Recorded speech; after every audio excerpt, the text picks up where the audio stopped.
ये है channel 91 plus network और आप देख रहे हैं न्यूज 91। न्यूज 91, आवाज हम सबकी। नमस्कार, मैं हूं माधुरी। आप देख रहे हैं न्यूज 91 राजस्थान। न्यूज 91 के टी टाइम बुलेटिन में आपका स्वागत है। प्रदेश और संभाग की ताज़ा तरीन खबरों से अपडेट रहने के लिए आज ही हमारे चैनल को सब्सक्राइब कर लें और बेल आइकन को जरूर दबाएं। चलिए खबरों का सिलसिला शुरू करने से पहले नजर डाल लेते हैं अब तक की टॉप हेडलाइंस पर। उदयपुर में 13 साल की बालिका संदिग्ध हालत में हुई लापता, पुलिस ने मामला दर्ज कर शुरू की तलाश। मुखर्जी चौक पर अस्थायी पुलिस चौकी का हुआ उद्घाटन, संवेदनशील इलाकों में बढ़ेगी पुलिस की मौजूदगी। लेक सिटी में आज से सड़कों पर दौड़ेगी इलेक्ट्रिक बसें, सीएम भजनलाल शर्मा दिखाएंगे वर्चुअल हरी झंडी। और मामूली विवाद के बाद पति ने की गोली मारकर पत्नी की हत्या, गुस्साए बेटे ने पिता को पीट पीट कर उतारा मौत के घाट। उदयपुर के सूरजपुर थाना क्षेत्र में 13 वर्षीय बालिका के संदिग्ध परिस्थितियों में लापता होने का मामला सामने आया है। बालिका 16 अगस्त की शाम घर से बिना बताए कहीं चली गई और इसके बाद वापस नहीं लौटी। परिजनों ने आसपास और संभावित स्थानों पर तलाश की, लेकिन कोई सुराग नहीं मिला। मामले में परिवादी की रिपोर्ट पर पुलिस ने अज्ञात के खिलाफ एफआईआर दर्ज कर जांच शुरू कर दी है। पुलिस अब बालिका की तलाश के साथ उसके अचानक गायब होने की वजह भी पता लगाने में जुटी है। सूरजपुर थाना क्षेत्र के स्वराज नगर में रहने वाली 13 वर्षीय बालिका के लापता होने से परिजन परेशान है। परिवादी रेणु छोछावत ने पुलिस को बताया कि 16 अगस्त की शाम करीब 7 से 8 बजे के बीच बालिका घर में किसी को बिना बताए कहीं चली गई। देर तक वापस नहीं लौटने पर परिजनों ने आसपास के इलाकों और संभावित स्थानों पर उसकी तलाश शुरू की, लेकिन काफी प्रयास के बाद भी बालिका का पता नहीं चल सका। रिपोर्ट में रेणु छोछावत ने बताया कि उन्होंने 4 जून 2018 को फोस्टर केयर योजना के तहत बालिका को पालन पोषण और देखरेख के लिए गोद लिया था। तब से वह उसकी देखभाल कर रही थी। परिवादी ने पुलिस को यह भी बताया कि बालिका इससे पहले भी 2 बार बिना बताए घर से चली गई थी, लेकिन दोनों बार वह वापस लौट आई थी। इस बार काफी समय बीतने के बावजूद बालिका वापस नहीं आई। सूरजपोल पुलिस ने मामले की गंभीरता को देखते हुए अज्ञात के खिलाफ मामला दर्ज किया है। प्रकरण में आरोपियों की पहचान फिलहाल सामने नहीं आई है। जांच की जिम्मेदारी सहायक उप निरीक्षक चतर सिंह को सौंपी गई है। पुलिस बालिका की तलाश के लिए संभावित स्थानों पर जानकारी जुटा रही है और मामले से जुड़े हर पहलुओं की जांच की जा रही है। दक्षिणी राजस्थान का एकमात्र सुपर स्पेशलिटी अलकनयन आई हॉस्पिटल पिछले 30 सालों से है आपकी सेवा में समर्पित, जो देते हैं आपको एक्सपीरियंस डॉक्टर्स की टीम और लेटेस्ट टेक्नोलॉजी द्वारा लेसिक, कॉर्निया, रेटिना, कैटरैक्ट जैसी सभी आई केयर ट्रीटमेंट एक ही छत के नीचे। अलकनयन eye hospital, Pratap Nagar extension, near transport नगर, उदयपुर। उदयपुर के मुखर्जी चौक पर मंगलवार को अस्थायी पुलिस चौकी का उद्घाटन किया गया। इस दौरान उदयपुर शहर विधायक ताराचंद जैन, ग्रामीण विधायक फूल सिंह मीणा और एसपी डॉक्टर अमृता दुहन सहित पुलिस अधिकारी मौजूद रहे। लंबे समय से टेंट में संचालित हो रही चौकी को लेकर अब सुविधाएं बढ़ाने की दिशा में कदम उठाया गया है। कार्यक्रम के दौरान महिलाओं ने एसपी डॉक्टर अमृता दुहन का स्वागत किया। वहीं विधायक फूल सिंह मीणा ने पुलिस विभाग को आगे भी हर संभव सहयोग का भरोसा दिलाया। मुखर्जी चौक पर पुलिस चौकी की व्यवस्था को लेकर सामने आई परेशानी के बीच अब यहां पुलिस कर्मियों को बेहतर सुविधा देने की पहल की गई है। मंगलवार को अस्थायी पुलिस चौकी का उद्घाटन हुआ, जहां उदयपुर शहर विधायक ताराचंद जैन, उदयपुर ग्रामीण विधायक फूल सिंह मीणा, समाज सेवी Gajpal Singh Rathore, SP doctor Amrita Duhan, additional SP Umesh Ojha और सभी थानों के थानाधिकारी मौजूद रहे। इस दौरान चौकी पर मौजूद महिलाओं ने एसपी डॉक्टर अमृता दुहन का स्वागत भी किया।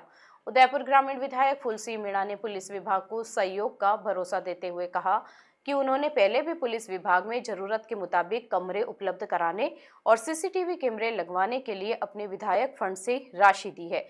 उन्होंने एसपी डॉक्टर अमृता दुहन से कहा कि अगर कहीं और भी विधायक फंड की जरूरत महसूस हो तो उन्हें बिना संकोच बताया जाए। विधायक ने कहा कि वह पुलिस और जनता के लिए हमेशा तत्पर रहे हैं और आगे भी रहेंगे। वहीं एसपी डॉक्टर अमृता दुहन ने विधायक फूल सिंह मीणा का आभार जताते हुए कहा कि यहाँ पुलिस चौकी काफी समय से संचालित थी, लेकिन पुलिसकर्मी टेंट में रहकर अपनी ड्यूटी कर रहे थे। गर्मी, बारिश और सर्दी जैसे मौसम में टेंट में रहकर काम करना पुलिसकर्मियों के लिए मुश्किल था। ऐसे में चौकी को बेहतर सुविधा मिलने से पुलिसकर्मियों को राहत मिलेगी और क्षेत्र में पुलिस की मौजूदगी भी प्रभावी तरीके से बनी रहेगी। The Omkar School, a pioneer in school education, located at very good location to grow your child with all over development. familiar environment, 1:15 student-teachers ratio. We organize fancy dress, Christmas, Deepavali and Sports Day. Equipped good transportation facility. Admission open. The Omkar School, 116 Pratap जी की बाड़ी, अंबा माता scheme, Udaipur. Udaipur वासियों के लिए सार्वजनिक परिवहन से जुड़ी बड़ी खबर है। शहर में पहुंची 18 इलेक्ट्रिक सिटी बसें मंगलवार से सड़कों पर दौड़ेगी। मुख्यमंत्री भजनलाल शर्मा मंगलवार शाम 4 बजे जयपुर से पीएमई बस सेवा का उद्घाटन करते हुए वर्चुअल हरी झंडी दिखाएंगे। इसके साथ ही उदयपुर समेत प्रदेश के 5 शहरों में इलेक्ट्रिक बस सेवा की शुरुआत होगी। शुरुआती चरण में इन बसों को शहर के 10 प्रमुख रूट और महत्वपूर्ण सार्वजनिक स्थानों तक चलाने की योजना है। उदयपुर के धौल की पार्टी डिपो में खड़ी 18 इलेक्ट्रिक बसें अब शहर की सड़कों पर उतरने के लिए तैयार हैं। पीएमई बस सेवा के तहत शुरू होने वाली इस सेवा का मंगलवार शाम 4 बजे मुख्यमंत्री भजनलाल शर्मा जयपुर से वर्चुअल उद्घाटन करेंगे। उदयपुर के साथ जोधपुर, कोटा, अजमेर और अलवर में भी इलेक्ट्रिक बस सेवा की शुरुआत होगी। Jaipur city transport services limited की ओर से 17 अगस्त को जारी आदेश से संबंधित नगर निगम आयुक्तों और प्रशासकों को उद्घाटन कार्यक्रम की आवश्यक व्यवस्थाएं सुनिश्चित करने के निर्देश दिए गए हैं। उदयपुर में बसों के संचालन के लिए चालक और कंडक्टर की नियुक्ति पहले ही की जा चुकी है। बसों की तकनीकी और संचालन संबंधी टेस्टिंग भी पूरी हो चुकी है। शुरुआती चरण में 18 इलेक्ट्रिक बसों को शहर के 10 प्रमुख रूट और महत्वपूर्ण सार्वजनिक स्थानों तक संचालित करने की योजना है। इन बसों के सड़क पर उतरने से शहर की सार्वजनिक परिवहन व्यवस्था को मजबूती मिलने की उम्मीद है। साथ ही निजी वाहनों का दबाव कम करने और प्रदूषण घटाने में भी मदद मिल सकती है। खास बात यह है कि बसों में दिव्यांगजनों की सुविधा का भी ध्यान रखा गया है। बस में इलेक्ट्रॉनिक व्हीलचेयर की सुविधा उपलब्ध कराई गई है, जिससे दिव्यांगजन आसानी से बस में चढ़ सकेंगे।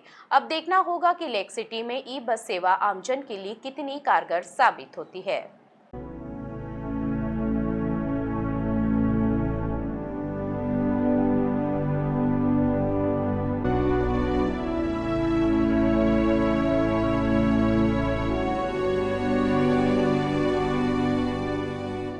चित्तौड़गढ़ के घंगराड़ थाना क्षेत्र में मामूली पारिवारिक विवाद ने खूनी रूप ले लिया। खेत पर हुए विवाद के दौरान एक व्यक्ति ने अपनी पूर्व पत्नी पर गोली चला दी, जिससे उसकी मौके पर ही मौत हो गई। मां की मौत से गुस्साए बेटे ने पिता पर लाठी से हमला कर दिया। हमले में पिता की भी मौत हो गई। विवाद के बीच बचाव करने आई एक महिला भी घायल हुई है। सूचना पर पहुंची पुलिस ने दोनों शव अस्पताल के मोर्चरी में रखवाए और मामले की जाँच शुरू कर दी है। घंगराड़ थाना क्षेत्र के सुवानिया में हुए इस दोहरे हत्याकांड ने पूरे इलाके में सनसनी फैला दी है। पुलिस उपाधीक्षक उदय सिंह के अनुसार भैरू सिंह जी का खेड़ा निवासी भगवाना कालबेलिया वर्तमान में अपनी तीसरी पत्नी तारा के साथ सुवानिया में रह रहा था। भगवाना पहले 2 शादियां कर चुका है। बताया गया है कि वह खेत पर कुछ परिचितों के साथ बैठा था। इसी दौरान उसकी पूर्व पत्नी भोमली और बेटा अनिल वहां पहुंचे। दोनों की ओर से भगवाना पर पैतृक गांव भैरू सिंह जी का खेड़ा जाने का दबाव बनाया जा रहा था। इसी बात को लेकर कहासुनी और गाली गलौज शुरू हुआ। विवाद बढ़ने पर भगवाना ने अपने पास रखी बंदूक से गोली चला दी। गोली पूर्व पत्नी भोमली को लगी और उसकी मौके पर ही मौत हो गई। मां की मौत के बाद बेटा अनिल गुस्से में आ गया और उसने पास पड़ी लाठी से पिता भगवाना पर हमला कर दिया। इसी दौरान बीच बचाव करने आई तारा भी हमले में घायल हो गई। मारपीट में भगवान की भी मौत हो गई है। घटना की सूचना मिलने पर पुलिस मौके पर पहुंची और दोनों मृतकों के शव को अस्पताल की मोर्चरी में रखवाया गया है। घायल तारा का उपचार कराया जा रहा है। घटना के बाद मौके पर पुलिस बल तैनात किया गया है। पुलिस पूरे घटनाक्रम की जांच कर रही है और विवाद की परिस्थितियों और वारदात में शामिल लोगों की भूमिका को लेकर जानकारी जुटाई जा रही है। थोड़ा विवाद चल रहा था, भाई वो जमीन मेरे को भी कमा के देवे, या तो भैरू सिंह जी खड़े की देवे, या बिजली वगैरह काम ऐसा लेन देन था। तो वो तारा गाली गलौज करने लगी। तो इस बात में इनके आवेश में आके उस भगवाना के पास बंदूक थी, जिससे फायर किया। वो भोमली के पेट में लगा। वो भोमली वहीं गिर गई और उसकी मौके पर ही डेथ हो गई। भोमली को फिर ये इसके रिश्तेदार लेके वहाँ भैरू सिंह जी को खड़ा से वहाँ से कोतवाली वाला उस डेड बॉडी को लाके मोर्चरी में रखवाई गई रात। और भगवाना की डेड बॉडी वहाँ मौके पर ही पड़ी थी, जिसको यहाँ सांवलियाजी हॉस्पिटल में लाए और मोर्चरी में रखवाया। और तारा का प्राथमिक उपचार करवा के सांवलियाजी चिकित्सालय में और उसको उदयपुर रख। इस संबंध में थाना घंगराड़ पर प्रकरण दर्ज किया गया है हत्या का, जिसमें अनुसंधान जारी है। भगवान ने की हत्या अनिल ने उसके साथ लट से मारपीट की उसके बेटे ने। गिरफ्तार कर लिया, अभी चल रही है अनुसंधान चल रहा है। उदयपुर के गुरु नानक पब्लिक उच्च माध्यमिक विद्यालय की 2 एनसीसी कैडेट्स ने बड़ी उपलब्धि हासिल की है। विद्यालय की हिया चौहान और द्रवी शर्मा का चयन ऑल इंडिया थल सैनिक कैंप के लिए हुआ है। दोनों कैडेट्स 5 राज गर्ल्स बटालियन एनसीसी उदयपुर से जुड़ी है। चयन की जानकारी सामने आने के बाद विद्यालय में खुशी और गर्व का माहौल है।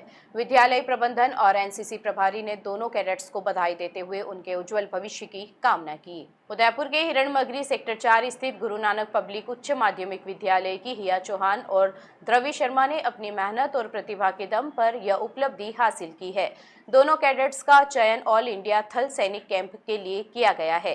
हिया चौहान और द्रवी शर्मा 5 राज गर्ल्स बटालियन एनसीसी उदयपुर से जुड़ी हुई है। दोनों के चयन की खबर मिलते ही विद्यालय परिसर में हर्ष का माहौल बन गया। विद्यालय प्रबंधन ने इस उपलब्धि को विद्यार्थियों के लिए गौरव का विषय बताया। विद्यालय प्रबंधन समिति के अध्यक्ष चिरंजीव सिंह ग्रेवाल, सचिव अमरपाल सिंह पाहवा, प्राचार्य विभा व्यास और एनसीसी प्रभारी फर्स्ट ऑफिसर दीपिका शर्मा ने दोनों कैडेट्स को बधाइयां दी।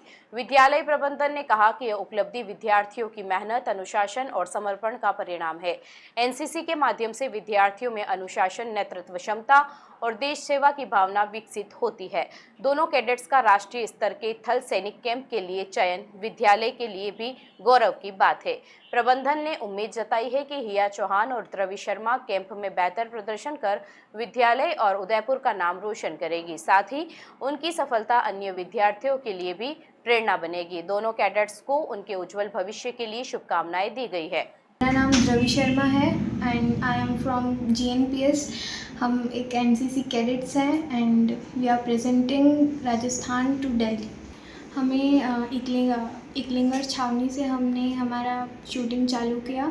फिर उसके बाद हमारा फर्स्ट कैंप के लिए सिलेक्शन हुआ SPSU sir Padampat Singhania university में और वहाँ पर हमें गोल्ड मेडल मिला क्योंकि हम शूटिंग में, मैं स्नैपिंग में मुझे गोल्ड मेडल मिला, इसे ग्रुपिंग में गोल्ड मेडल मिला।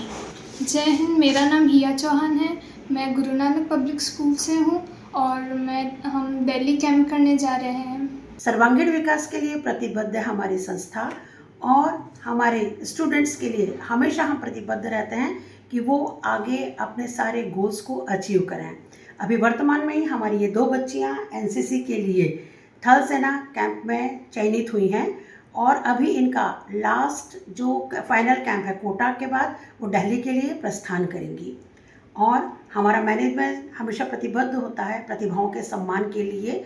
मैं अत्यंत शुक्रगुजार हूँ हमारे सचिव महोदय आदरणीय श्री अमरपाल सिंह पाहवा सर की और हमारे प्रेसिडेंट सर आदरणीय श्री चिरंजीव सिंह ग्रेवाल सर का, जिन्होंने बच्चों की हौसला अफजाई हमेशा की है और बच्चियों के अंदर आत्मविश्वास भरकर उन्हें आगे बढ़ने की हमेशा प्रेरणा दी है। मैं उदयपुर के सभी पेरेंट्स की अत्यंत शुक्रगुजार हूँ, दिल से आभारी हूँ हमारे ऊपर अटूट विश्वास करने के लिए। और जहाँ भी बच्चे यहाँ पर एडमिशन लेना चाहते हैं तो एक बार आके ज़रूर विज़िट करें। हम सभी उनके करियर को संवारने का पूरा प्रयास करेंगे। ये हमारे लिए बहुत गर्व की बात है क्योंकि हमारे विद्यालय के ये दोनों कैडेट्स जो हैं नेशनल लेवल के लिए सिलेक्ट हुए हैं और मैं आगे इनके उज्जवल भविष्य की कामना करती हूँ, शुभकामनाएं देती हूँ कि ये आगे जाके कैंप में बहुत अच्छा प्रदर्शन करें और अपने देश का नाम रोशन करें। चित्तौड़गढ़ के प्राचीन खरडेश्वर महादेव मंदिर में श्रावण उत्सव के तहत आस्था का विशेष नजारा देखने को मिला। श्रावण के तीसरे सोमवार पर भगवान भोलेनाथ की शाही सवारी निकाली गई। गाजे बाजे के साथ भगवान नगर भ्रमण पर निकले और शहरवासियों ने जगह जगह सवारी का स्वागत किया। मंदिर में भगवान शिव का आकर्षक श्रृंगार किया गया और उन्हें सैकड़ों प्रकार के व्यंजनों का विशेष भोग लगाया गया। महाआरती में सैकड़ों श्रद्धालु शामिल हुए और प्रसाद ग्रहण किया। श्रावण मास के तीसरे सोमवार पर खरडेश्वर महादेव मंदिर में सुबह से ही श्रद्धालुओं की आवाजाही बनी रही। मंदिर में भगवान भोलेनाथ के पूजन, अभिषेक और रुद्री पाठ के साथ विशेष धार्मिक आयोजन किए गए। इस दौरान भगवान शिव का आकर्षक श्रृंगार किया गया और उन्हें जगन्नाथ के स्वरूप में सजाया गया। श्रावण उत्सव के तहत भगवान भोले शंकर की शाही सवारी निकाली गई। गाजे बाजे के साथ निकली सवारी में श्रद्धालु शामिल हुए और शहर के विभिन्न मार्गों से गुजरते हुए भगवान का नगर भ्रमण करवाया गया। रास्ते में शहरवासियों ने शाही सवारी का स्वागत किया। लोगों ने भगवान भोलेनाथ की पूजा अर्चना और आरती कर आशीर्वाद लिया। उत्सव का विशेष आकर्षण भगवान शिव को लगाया गया 556 प्रकार के व्यंजनों का भोग रहा। श्रद्धालु अपने घरों से अलग अलग प्रकार के भोग और प्रसाद तैयार कर लेकर पहुंचे। इन सभी व्यंजनों को भगवान भोलेनाथ को अर्पित किया गया। इसके बाद मंदिर परिसर में महाआरती का आयोजन हुआ। महाआरती के दौरान बड़ी संख्या में श्रद्धालु मंदिर परिसर में मौजूद रहे। भक्तों ने भगवान खरडेश्वर महादेव के दर्शन किए और विशेष भोग प्रसाद का लाभ लिया। पूरे आयोजन के दौरान मंदिर परिसर और आसपास का क्षेत्र धार्मिक उत्साह और भक्ति के माहौल से सराबोर नजर आया। उदयपुर में कल्लाजी बावजी के जन्मोत्सव को लेकर तैयारियां पूरी कर ली गई है। जय श्री काली कल्याण शक्तिपीठ में 19 से 20 अगस्त को 2 दिवसीय धार्मिक आयोजन होगा। पहले दिन भव्य भजन संध्या में देश और मेवाड़ के प्रसिद्ध कलाकार प्रस्तुतियां देंगे, जबकि दूसरे दिन शोभा यात्रा निकाली जाएगी। आयोजन में सनातन संस्कृति से जुड़े कार्यक्रमों के साथ बच्चों के लिए विशेष प्रतियोगिता भी रखी गई है। काली कल्याण धाम में होने वाले कल्लाजी बावजी के जन्मोत्सव को लेकर श्रद्धालुओं में खासा उत्साह है। आयोजन से जुड़े हेमंत जोशी ने बताया कि 19 अगस्त को जन्मोत्सव की शुरुआत भव्य भजन संध्या के साथ होगी। गुजरात की प्रसिद्ध गायिका अपराजिता सिंह के साथ मेवाड़ के भजन गायक सुरलहरी लहरूदास, मधुबाला राव और पूरण गुर्जर अपनी प्रस्तुति देंगे। भजन संध्या के दौरान श्रद्धालुओं के लिए उज्जैन महाकाल बाबा के हूबहू प्रतिरूप के दर्शन भी विशेष आकर्षण रहेंगे। 21 किलो चांदी से तैयार किए गए इस स्वरूप को आयोजन स्थल पर विशेष रूप से प्रदर्शित किया जाएगा। जन्मोत्सव में धार्मिक आयोजन के साथ सनातन संस्कृति को बढ़ावा देने पर भी जोर दिया गया है। सनातनी शेरनी हर्षु ठाकुर अपनी ओजस्वी वाणी के माध्यम से सनातन धर्म का संदेश देगी। वहीं बच्चों को भारतीय संस्कृति और महापुरुषों के जीवन से जोड़ने के उद्देश्य से फैंसी ड्रेस प्रतियोगिता आयोजित की जाएगी। इसमें बच्चे महापुरुषों की वेशभूषा में शामिल होंगे और बेहतर प्रदर्शन करने वाले प्रतिभागियों को पुरस्कार दिए जाएंगे। इसके बाद 20 अगस्त को दोपहर 3 बजे से भव्य शोभा यात्रा निकाली जाएगी। सावन माह के अवसर पर शोभा यात्रा में उज्जैन के महाकाल बाबा का भव्य स्वरूप श्रद्धालुओं को आशीर्वाद देता नजर आएगा। शोभा यात्रा में नासिक ढोल की गूंज के साथ रोबोटिक झांकियां और विभिन्न धार्मिक झांकियां शामिल होंगी। आयोजकों ने श्रद्धालुओं से दोनों दिन बड़ी संख्या में पहुंचने की अपील की है। आयोजन के जरिए धार्मिक आस्था के साथ सनातन संस्कृति और परंपराओं को नई पीढ़ी तक पहुंचाने का संदेश भी दिया जाएगा। आगामी 19 और 20 तारीख को श्री श्री गजराज कल्लाजी राठौर का पावन जन्मोत्सव है। इसी उपलक्ष्य में जय श्री काली कल्याण शक्तिपीठ सेक्टर 14 पर 2 दिवसीय जन्मोत्सव मनाया जा रहा है, जिसमें 19 तारीख को सायं 7 बजे महाआरती होगी और 8 बजे से भव्य भजन सजाओ शुरू होगी, जिसमें जगदीश जी वैष्णव, मधुबाला जी राव, पूरण जी गुर्जर, लहरूदास जी वैष्णव और अहमदाबाद से पधारेगी अपराजिता जी। इसी के साथ महाकाल गर्भगृह की हूबहू प्रतिलिपि जो कि 21 किलो चांदी से निर्मित है, वो मेवाड़ राजस्थान में पहली बार उदयपुर पधारेंगे, जो कि 19 तारीख को इस महाआरती में सम्मिलित होंगे और इसी के साथ 20 तारीख को शोभा यात्रा है उसी में भी सम्मिलित होंगे। इसी के साथ 19 तारीख को एक सभी उदयपुर और सनातनियों के लिए एक प्रतियोगिता रखी गई है कि जितने भी माता पिता है अपने बालक बालिकाओं को महापुरुषों का वेश धारण करा के लेकर आएगा, उन सभी बच्चों को उपहार दिया जाएगा। और इसी के साथ 20 तारीख को एक महा शोभा यात्रा दोपहर 3 बजे रखी गई है, जिसमें नासिक के ढोल, अखाड़ा, महाकाल प्रभु, उमा महेश और बहुत से प्रभु रोबोटिक झांकियां इसमें पधार रही है। तो आप सभी से निवेदन है कि ज्यादा से ज्यादा संख्या पधारे और इस 2 दिवसीय जन्मोत्सव का लाभ उठाएं। चलते चलते फिर नजर डालते हैं आज की टॉप हेडलाइंस पर। उदयपुर में 13 साल की बालिका संदिग्ध हालत में हुई लापता, पुलिस ने मामला दर्ज कर शुरू की तलाश। मुखर्जी चौक पर अस्थायी पुलिस चौकी का हुआ उद्घाटन, संवेदनशील इलाकों में बढ़ेगी पुलिस की मौजूदगी। लेक सिटी में आज से सड़कों पर दौड़ेगी इलेक्ट्रिक बसें, सीएम भजनलाल शर्मा दिखाएंगे वर्चुअल हरी झंडी। और मामूली विवाद के बाद पति ने की गोली मारकर पत्नी की हत्या, गुस्साए बेटे ने पिता को पीट कर उतारा मौत के घाट। अपने स्मार्टफोन पर प्रदेश भर की खबरों से अपडेट रहने के लिए आज ही हमारे चैनल को सब्सक्राइब कर लें और बेल आइकन को जरूर दबाएं। फिलहाल इस बुलेटिन में इतना ही। अब दीजिए इजाजत माधुरी को। आप जुड़े रहिए न्यूज़ 91 के साथ। नमस्कार। ये है चैनल 91 प्लस नेटवर्क और आप देख रहे हैं न्यूज़ 91। न्यूज़ 91, आवाज हम सबकी।